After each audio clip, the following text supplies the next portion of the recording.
Hello, and welcome to the second in a series of webinars focused on procurement. Today, we will do a brief review of the topics that were covered in the first webinar. Then we will explore meal planning and forecasting as the next step in the procurement process. Remember that procurement is a process. Ideally, it will result in obtaining the goods, products, and/or services at the best possible price.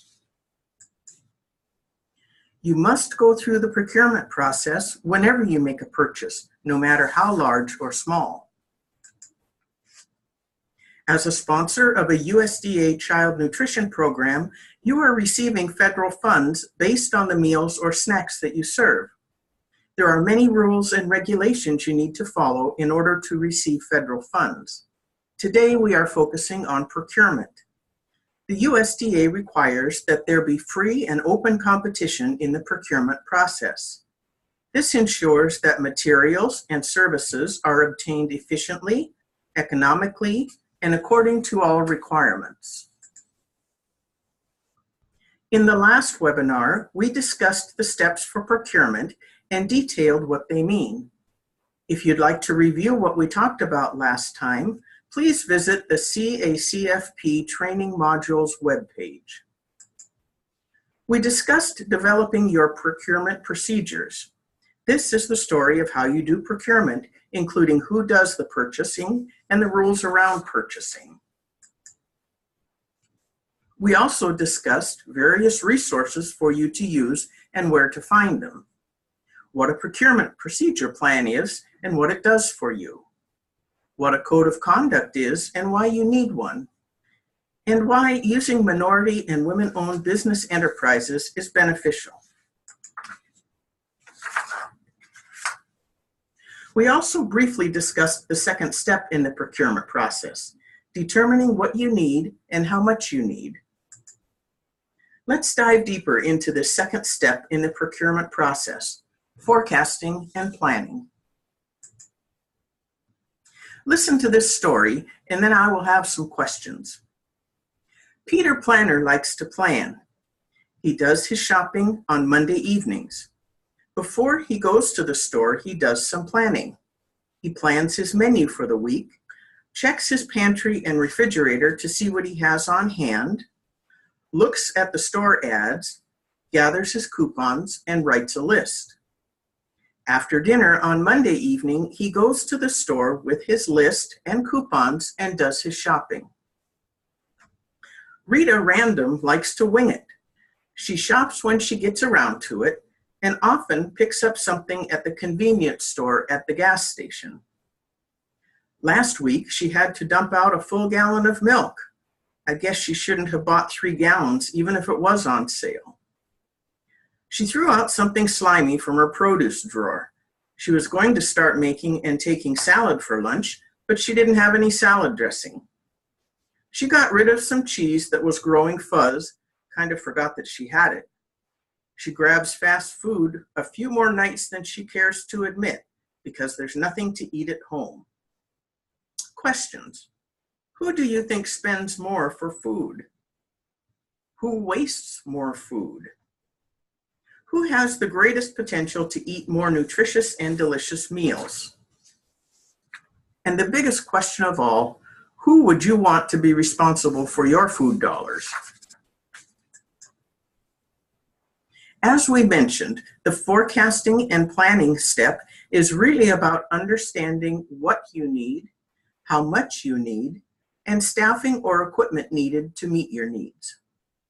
This drives which procurement method you will use to purchase your items. We will talk about that more in our next webinar. Much like Peter Planner, procurement starts with planning your menu. There are many factors that go into menu planning.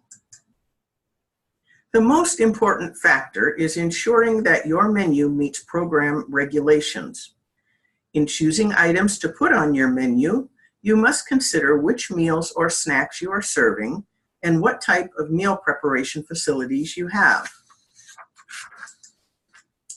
And it's wise to keep in mind the seasonal availability of different foods. Taking advantage of seasonal and local foods can help reduce costs and provide variety in your menu. For example, the peak growing season in Washington State for blueberries is July through September.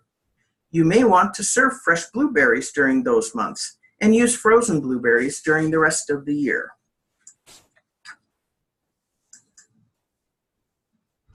You must also be mindful of how much staff time you can devote to meal preparation, as well as how and where you plan to serve the meal or snack.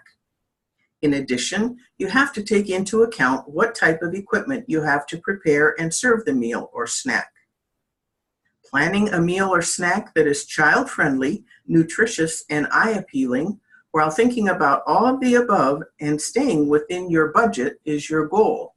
It's a big job. Questions you should ask yourself. How many children do you plan to serve? What meal is this for? How often will this menu item be served? Daily, like milk? Weekly, like carrots? Monthly, like chicken nuggets? And so on.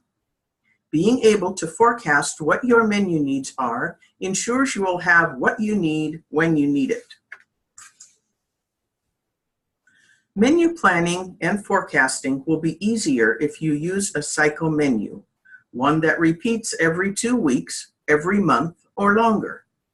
Choose the length of the cycle that works best for you. Once you have your menu planned, you can begin the forecasting process for procurement. First of all, make sure it meets meal pattern requirements. Let's look at an example. This is a 2-week menu cycle that comes from the New York State Department of Health. They have planned for what they will have. Now they need to make sure they have the right amount. Let's say your child care center uses this menu and serves about 50 kids each day, ages 1 to 2.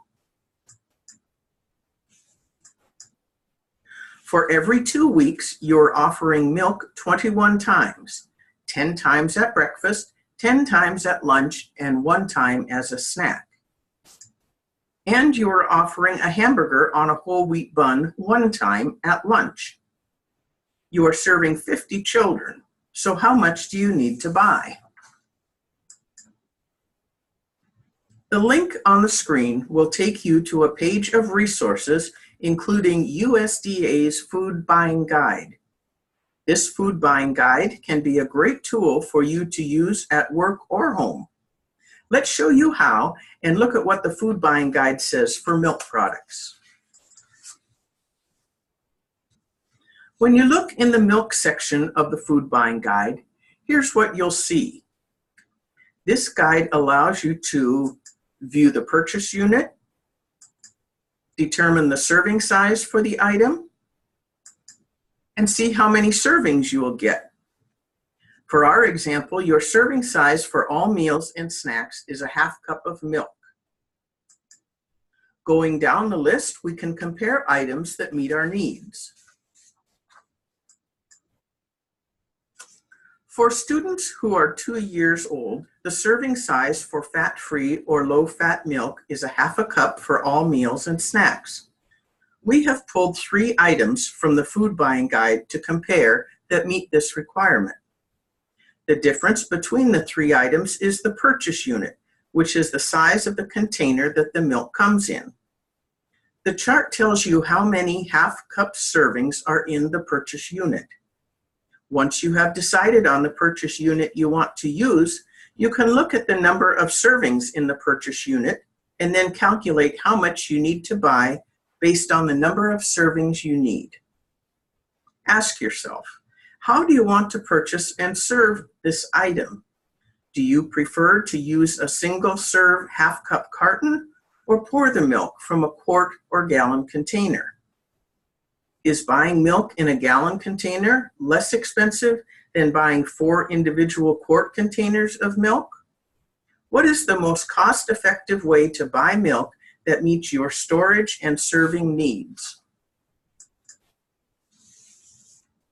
Just diving in a little further here, if you click on the blue link for the item on the chart, This page will appear and can show you how many purchase units you need to buy for the number of servings you want.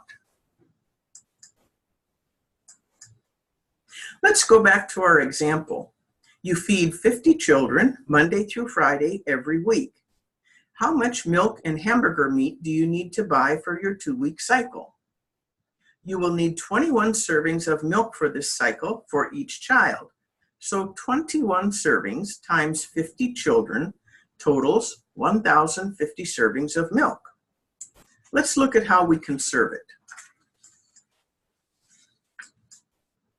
Some purchasing options include a half-cup prepackaged serving, quart cartons, and gallons. But we need to think about how we store them and how we serve them as well. If we use the half-cup prepackaged servings, you'll need 1,050 of them. Quart cartons, you get about 8 half-cup servings out of each. That means you would have to get 63 of them. 50 servings needed per day divided by 8 servings equals 6.25 cartons. Multiply by 10 days equals 62.5 cartons, and round up to 63. And lastly, if we use gallons, you'll get around 32 half-cup servings in each gallon. You would only have to buy 16 gallons for the 2-week cycle. 50 servings needed divided by 32 equals 1.56 times 10 days equals 16 gallons. Now let's look into your homemade hamburgers. Even if you don't purchase USDA foods, this tool can be used to help you buy the right amount of food for your needs. Feel free to take these calculations with you next time you go shopping for home or work. Here we pulled up some items that contribute to the 1.5 ounce meat alternate requirement for 1 to 2-year-olds. You can pay attention to how many servings you get per pound, as well as decide on fat content preferences. You need 50 servings for your homemade beef hamburgers, but how much meat should you buy? Let's say you selected this ground beef item because you can get the most servings out of each pound. When we click on the item, this screen pulls up. You can figure how many pounds you need to buy in one of 2 ways. Take the number of servings you need, 50, and divide it by the number of servings from this purchase unit, 8.1. And the result is that you need to buy 6.2 pounds of beef. You had to round to get 6.2 and have to buy by the pound, so you round it up again to 7. Or take the number of pounds needed to make 100 servings, 12.4, and dividing it by 2 to get the number of pounds you need to buy for 50 servings. Either way works just fine. Please note that you may have to search and do some math to find the most cost-effective products for your menu.